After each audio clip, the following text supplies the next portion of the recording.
Hola, ¿qué tal? Todavía estoy en shock tras el debate del pasado viernes en el especial de verano de Wild Project. Sin duda uno de los momentos del año en YouTube.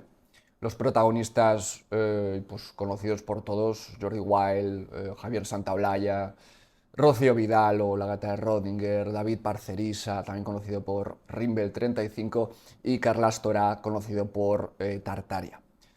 Personalmente el tema tratado me toca mucho porque tengo una parte científica, en tanto que soy filósofo y psicólogo, y por otra parte tengo una parte pseudocientífica, en tanto que soy astrólogo. Donde no tengo relación son con las teorías de la conspiración, y bueno, soy plenamente consciente de las disonancias cognitivas, las tensiones que conviven dentro de mí. Por una parte tengo una parte científica, escéptica, y por otra tengo una parte más abierta y flexible a esos estándares de calidad propios de la ciencia. Y bueno, en este vídeo voy a realizar una serie de reflexiones que espero que permitan entender por qué pasó lo que pasó en el debate y por qué no fue posible seguramente el debate. Mi primera reflexión es que se evidenció la ausencia de un terreno común, había un abismo entre sus cosmovisiones y por ello no encontraron un punto de encuentro. Los científicos proponían y esperaban un marco pragmático, científico y académico coincidente con lo oficial, en lo cual, por supuesto, confiaban. En contraste, los partidarios de la conspiración adoptaban un enfoque alternativo que rechazaba el academicismo y el oficialismo de la ciencia, alimentado por una profunda desconfianza hacia estas estructuras. Había, por lo tanto, una incompatibilidad fundamental. Considero que el bando científico debería haber preparado algún experimento en directo, algo simple y replicable fácilmente, sobre todo para adaptarse a los esquemas de sus contrincantes. Por su parte, los partidarios de la conspiración deberían tener un poco más de conocimiento de la ciencia común. Una segunda reflexión que me surge es que, antes de nada, un debate así requiere un profundo debate sobre la verdad. Por eso me encantó que Jordi preguntara al inicio sobre la definición que cada uno mantenía sobre la verdad. Me hubiera detenido aquí 2 horas, aunque entiendo que hubiera sido un tostón importante. Las respuestas a la pregunta sobre la verdad ya nos alertaba de grandes diferencias. Los científicos definían la verdad como algo a lo que aproximarse, algo complejo, resultado de un trabajo riguroso, colaborativo y debatido a nivel global e histórico. Por el contrario, desde el ángulo de la conspiración, la verdad es percibida como algo que está siendo ocultado y manipulado por élites poderosas, argumentando que uno debe observar y analizar personalmente los hechos para no ser engañado.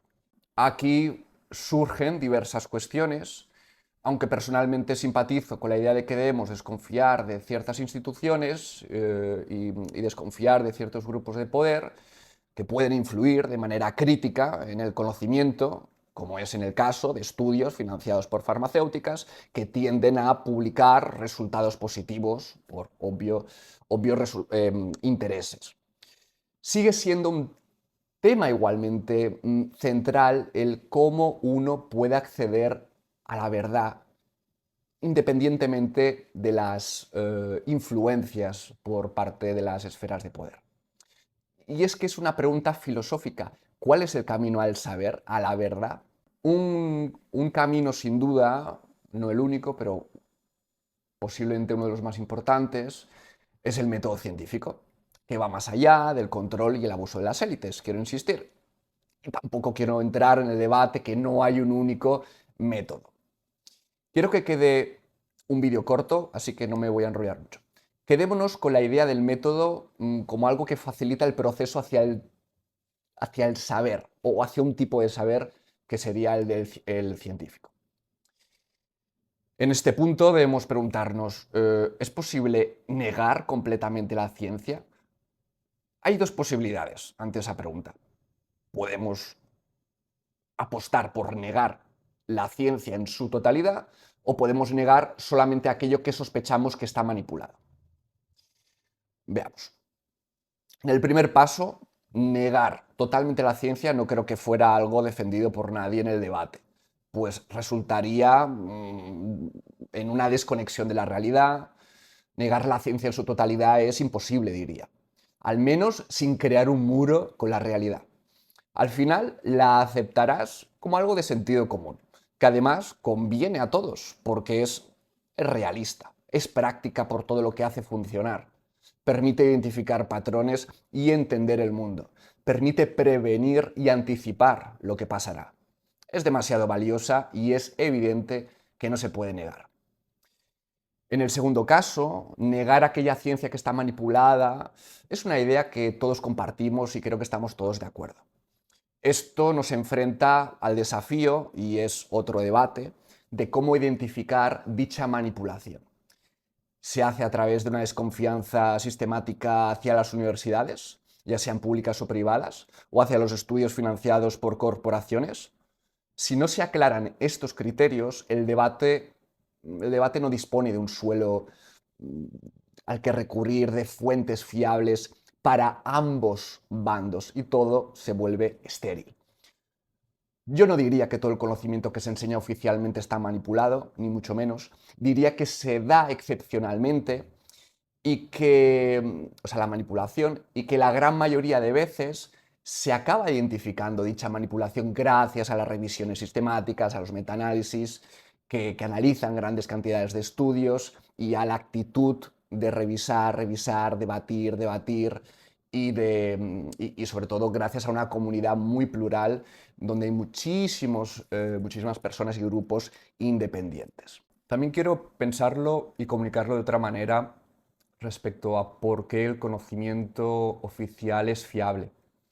Y es que si la oficialidad es el poder que oprime, que engaña, que tal, no sé, yo creo que el poder está interesado en dotar a sus científicos, a los suyos, o sea, que forman parte, digamos, de ese capital humano que necesitan para prosperar, para evolucionar, para mantener el status quo, pues seguramente les va a dotar de conocimiento que sea poderoso. Y no sé, también lo quiero pensar desde otro lado. El poder se acerca a la ciencia porque la ciencia es poderosa y no al revés.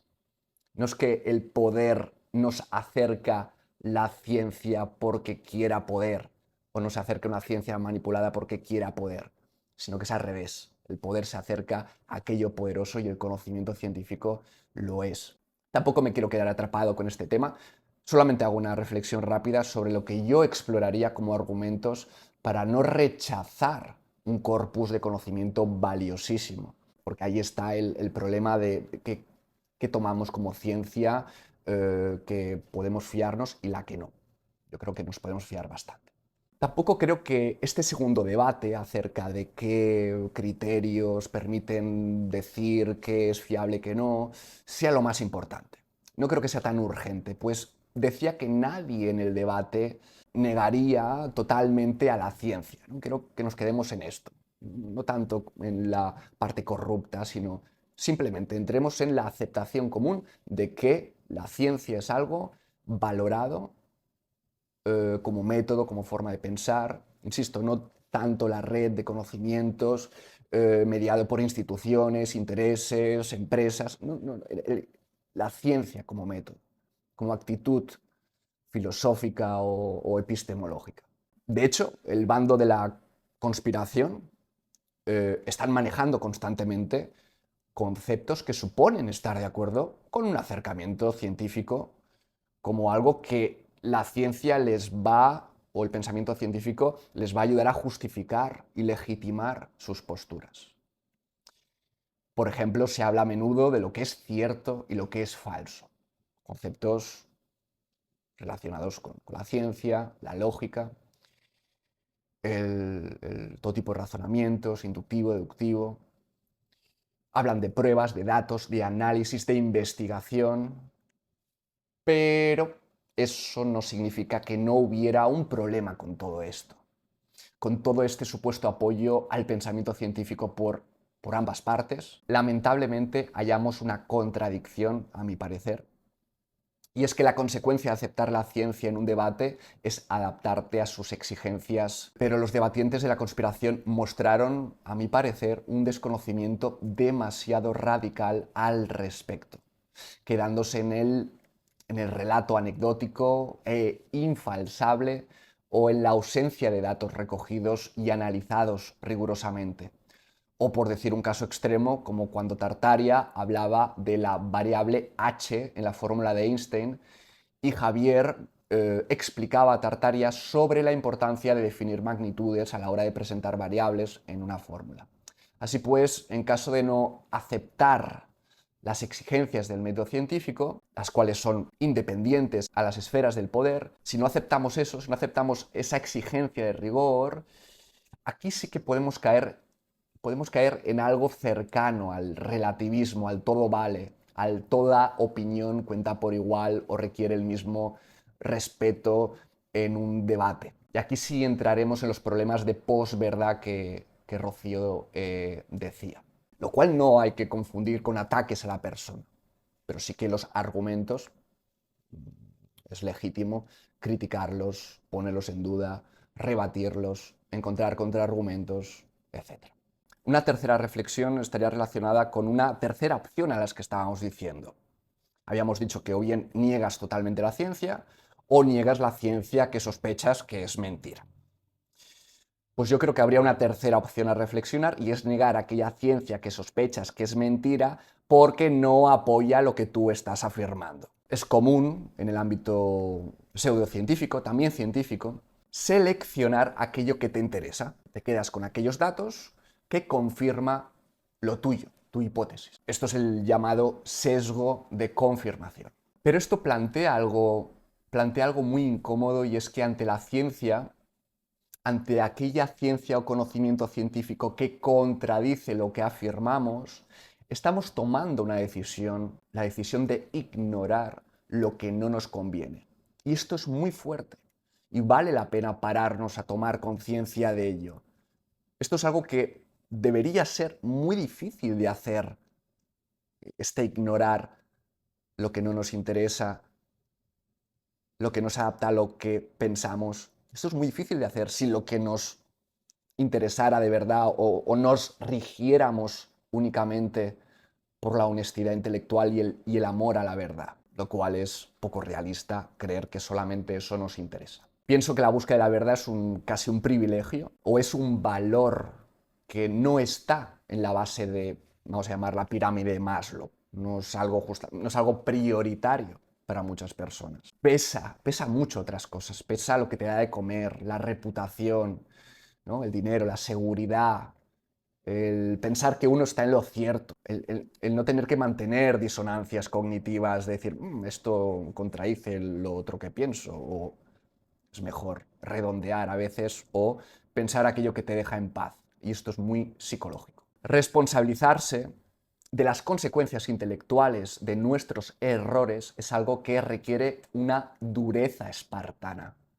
Como dice Enric en un vídeo previo al debate que hizo en el canal de Javier, de Date un Blog, hay personas que no son falsables y es muy humano cuando se dan ciertas condiciones. Otra reflexión que me surge es el de la humildad. Hace falta mucha humildad. Y me sale a hablar del efecto Dunning-Kruger, que es un fenómeno psicológico muy interesante y que consiste en que cuanto menos sabes sobre algo, más probable es que tengas la sensación exagerada, tengas la convicción de que sabes de lo que hablas, de que comprendes, de que dominas sobre el tema. Es, digamos, lo que explica el cuñaísmo, el ser un cuñado. Este efecto se ilustró claramente en el comportamiento o en el discurso de alguno de los debatientes. Me sorprendió cómo un discurso que enfatizaba la importancia de la humildad y el reconocimiento de estar viviendo sumidos en la ignorancia, como una actitud intelectual que muchos podríamos estar muy de acuerdo con esa humildad, cómo eso se transformaba en descalificaciones categóricas. Es adecuado ser escéptico y cuestionar, pero declarar con certeza la falsedad de numerosas afirmaciones, en este caso de los científicos, contradice directamente esa filosofía. Estoy hablando del equipo de la conspiración negando categóricamente ciertos argumentos, pruebas de los científicos. En su lugar sería más coherente decir no saber por escepticismo, pero en cambio se afirmaba la falsedad del otro y la certeza de lo propio.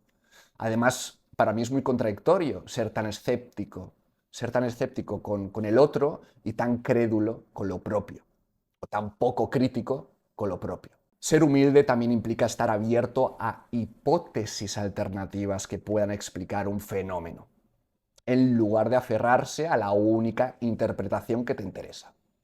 Todas las hipótesis merecen ser tratadas con una actitud neutral y equitativa. Es el ideal. En la investigación científica, de hecho, es común intentar plantear el experimento, la investigación, intentando refutar la hipótesis contraria a lo que quieres demostrar. Es parte del método estándar. Sé que aquellos que os consideréis más del equipo de la conspiración y de la pseudociencia, que imagino que tampoco no son etiquetas muy amables, también se podría hablar de qué etiquetas usar. Puede que sintáis que me estoy posicionando más a favor de la ciencia, y los que me conocéis sabéis que creo que en los mundos, vamos a llamar a los mundos mal llamados alternativos, yo creo que falta un conocimiento de ciencia y del método científico. Entonces, yo creo que es bastante relevante poner énfasis ahí. Tampoco creo que los debatientes de la parte de la pseudociencia y la conspiración fueran los más ideales, pero igualmente puede, por exageración, puede ser representativo muchas de las cosas que ocurrieron. Se podría argumentar que los científicos también demostraron una falta de humildad cuando afirmaban también categóricamente ciertas cosas. Pero creo que en general mostraron una actitud humilde y abierta. Cuando expresaron confianza en sus declaraciones, yo creo que es importante considerar qué evidencia respaldaba sus afirmaciones, por qué estaban seguros de lo que decían.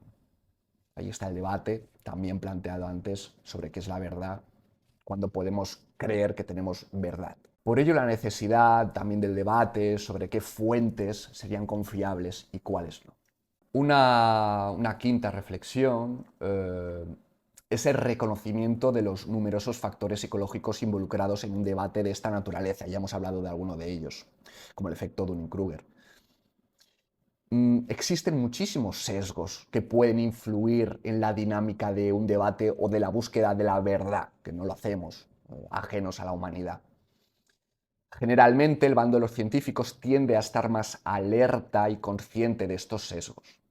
Entre ellos, como decía, ¿no?, el efecto Dunning-Kruger, el sesgo de confirmación, sesgos egocéntricos, la tendencia a encontrar patrones inexistentes, lo que a veces es preferible a ignorar patrones que sí que existen, ¿no? Mejor un falso positivo, digamos. Estaría el efecto de la verdad ilusoria, la laxitud cognitiva, la ideación mágica, entre otros fenómenos psicológicos que sería interesante ver cómo intervienen en todo esto. Creo que es conveniente reconocer que el camino hacia la verdad es profundamente humano, que está cargado de emociones. Este proceso se convierte en algo muy personal e íntimo, especialmente cuando se trata de conocimientos con los cuales nos identificamos, en los que basamos muchas de nuestras decisiones y perspectivas de vida.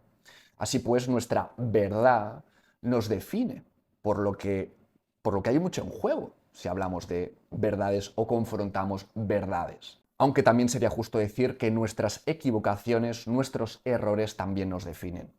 Otro factor significativo a revisar en un debate así es, y también psicológico, es la escasa tolerancia que tiene el ser humano a la complejidad, lo anómalo, la ambigüedad y la ignorancia.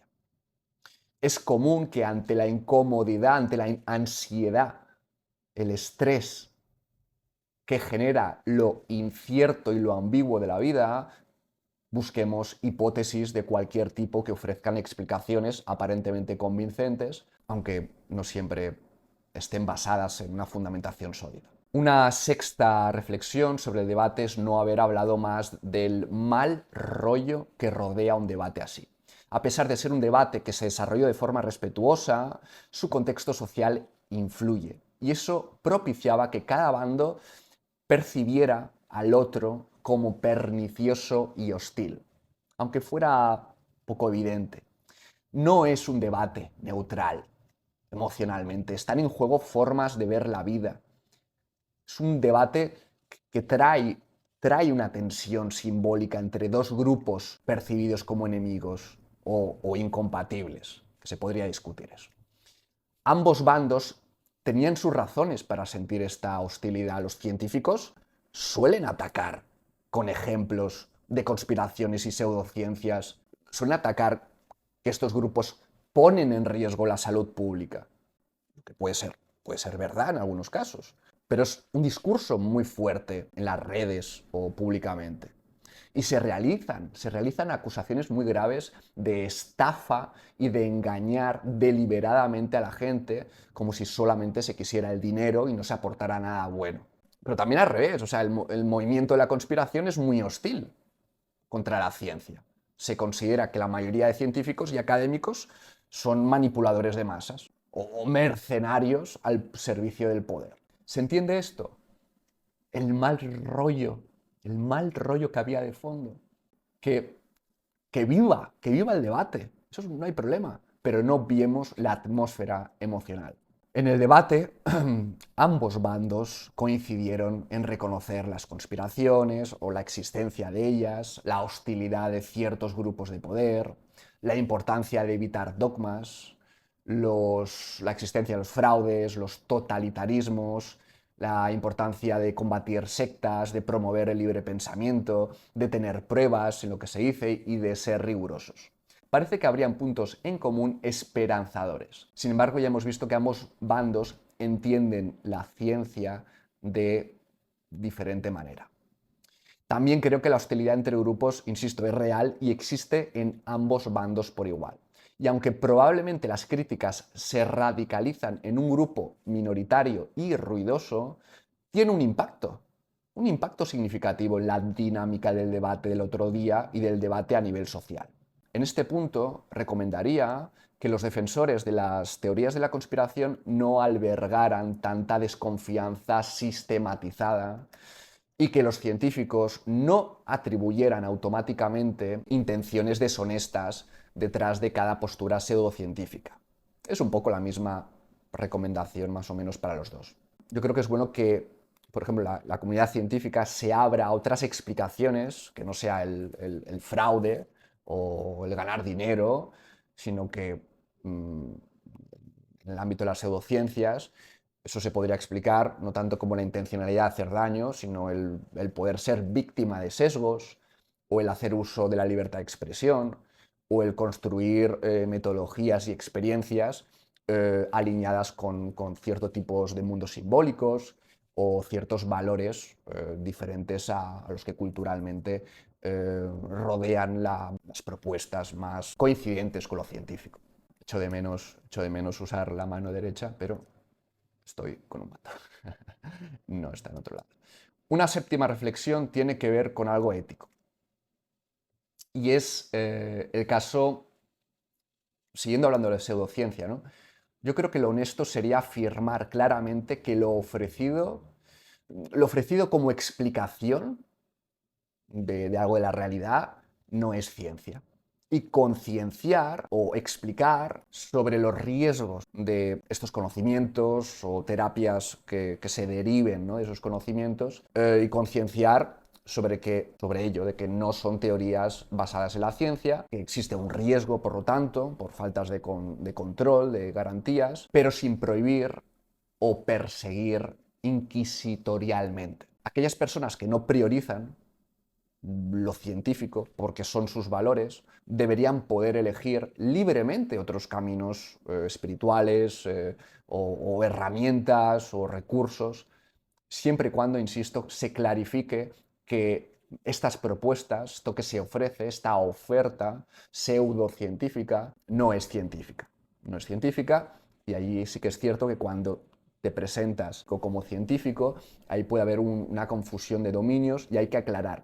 Pero no creo que haya un fraude, no creo que haya una mala intención, sino un conocimiento muy sesgado o equivocado de lo que es ciencia y lo que no. Ese criterio de demarcación no está claro en la mayoría de pseudocientíficos. Aunque también se podría abrir debates sobre dicho criterio de demarcación y aquí pueden haber posturas más duras y otras más blandas, donde ese punto para poder discriminar, para poder decir si una cosa es ciencia o pseudociencia, pues podría variar. En algunos casos podría haber, yo creo que sí que podría haber debate como los hay. Quizás también quiero decir que es una pena que teniendo menos falsedad, teniendo conocimiento como el que tenemos, sigamos con el conocimiento que ya se ha falsado o se ha descartado. Al menos que se ha descartado o falsado de forma clara. Aquí los debates que suelen haber es, bueno, lo que has falsado es esto, pero esto no es la disciplina que yo defiendo, sino otra cosa, ¿no? Entonces ahí sí que podemos un poco pelearnos, y también cada pseudociencia tiene lo suyo. Ya hemos visto que hay diferentes formas de entender la verdad, otras que no han salido, y también hay formas diferentes de acercarse a la verdad, también como decía, por diferentes formas de entender el amor a la verdad o el rigor intelectual.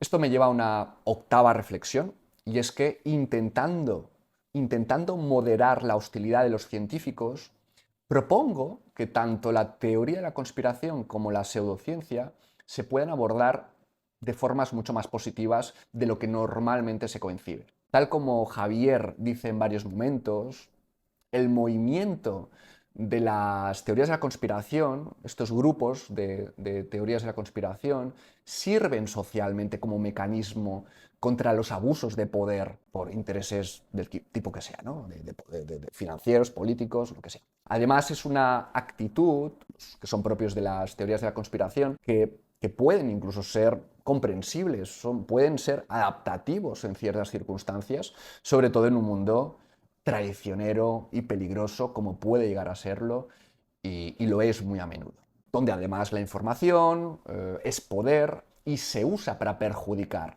tanto por parte del poder, tanto se usa la desinformación por parte del poder contra movimientos que pudieran amenazar el status quo, pero también la desinformación también se usa por parte de los movimientos que ambicionan el poder y buscan, por lo tanto, formas de desestabilizar dicho poder. En el caso de la pseudociencia, hay tantas pseudociencias que es difícil generalizar. Pero quiero decir que muchas veces son caminos que sí que ayudan, que seguramente no ayudan por las razones o los mecanismos que los pseudocientíficos dicen, pero ayudan, ya sea por efecto placebo o por sugestión, ya sea por algo muy importante, por facilitar redes de apoyo social, como pasa con la religión también. También suele defenderse una mirada más holística, lo cual es discutible si realmente es holística, pero sí que introducen universos simbólicos muy ricos culturalmente y que tienen poder, que generan sentido vital, movilizan comportamientos afines a valores personales, concilian con un mundo difícil de aceptar y que es inexplicable, y otras razones. Y bueno, aunque la ciencia no descarta lo intuitivo, yo creo que no le otorga un espacio considerable por llevar muchas veces al error, ciertamente. Algo que creo que es muy importante dejar claro. La intuición no es una forma de conocimiento más fiable, pues es especialmente susceptible de nuestra ignorancia, nuestro ego y los sesgos. De todos modos, a menudo lo que está demasiado alejado de los estándares científicos se ridiculiza. Muchos de los conocimientos que ahora poseemos y que fueron intuidos confusamente en épocas pasadas, ahora serían recibidos dichas intuiciones de la Edad Media esas intuiciones, esas personas con esas intuiciones, si los trajéramos ahora, exclamarían, lo sabía o lo intuía. Esa explicación científica la sentirían intuida o consabida de alguna forma. Así pues, yo sí que creo que tiene valor la intuición con sus peligros. Creo que conocimientos que puedan implicar ambigüedad, porque están en una fase no tan elaborada, tienen su poder, tienen su verdad. Creo que hay formas de acercarnos a esa realidad que todavía es invisible, es sutil, que no se le ha puesto palabras, o si se le ha puesto, pues posiblemente no se ha estructurado debidamente. Son todos aspectos que la ciencia racionaliza. Finalmente, gracias a esa base intuitiva, y está muy bien, ¿no? Pero creo que no hay una actitud constructiva con todo esto, con todo aquello que no es científico.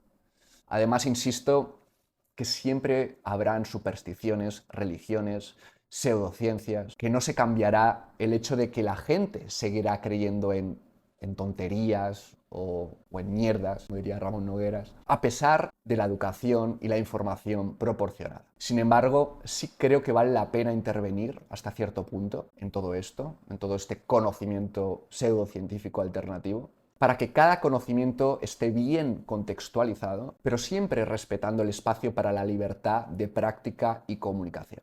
Y quería hacer un vídeo de 20 minutos. A ver, unas últimas reflexiones rápidas, muy en la línea del vídeo que hizo Javier previo al debate, que me encantó. Y considero que es esencial contar con un mínimo de pensamiento crítico y coherencia lógica en este mundo donde puede que sea a veces bueno desconfiar y no creo que es bueno no aceptar todo lo que nos dan sin más, sino saberlo elaborar, nosotros también tener nuestro propio juicio. La aproximación bayesiana, que sería largo ahora explicar, creo que es un pensamiento, un modelo representativo de razonamiento muy efectivo y muy flexible a partir de los datos disponibles. Muy recomendable que lo investiguéis. Es fundamental desarrollar una sólida base de conocimientos que proporcione una comprensión general.